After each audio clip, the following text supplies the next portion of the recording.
Hello साथीहरू, सबैजनालाई नमस्कार। म आज सानो कुरा भन्न चाहन्छु हजुरहरूलाई। कुरा सानो भए पनि फाइदा धेरै ठुलो हुनेछ।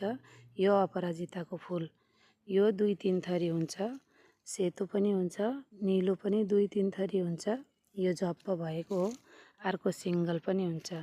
यो फुल मैले आफै घरमा रोपेकी छु। हजुरहरूले पनि घरमा छ भने छ, छैन भने खोजेर ल्याएर रोप्नु होला।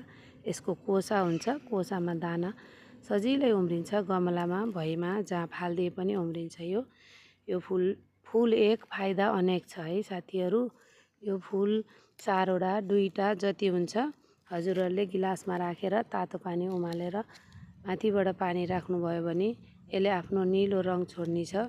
त्यो निलो रङले धेरै फाइदा गर्नेछ हजुरहरूलाई। बिहान बिहान उठेर 1 गिलास पानी बनाएर सबैजनाले पिउने गर्नुहोला। यो फुलले हजुरहरूको सुगर, प्रेसर, टेन्सन, तनावबाट मुक्ति गराउने छ। धेरै रोगहरू हटाउने छ। अनि यसले चाहिँ मोटापा घटाउने छ। यसले धेरै नै फाइदा गर्छ। त्यही भएर मैले त खाने गर्छु बिहान 1 गिलास। हजुरहरूले पनि खानुहोला भन्न चाहन्छु। सबैजनालाई नमस्कार छ। यो मेरो भिडियो पुरा हेरिदिनु होला, हेरेर प्रतिक्रिया दिनुहोला।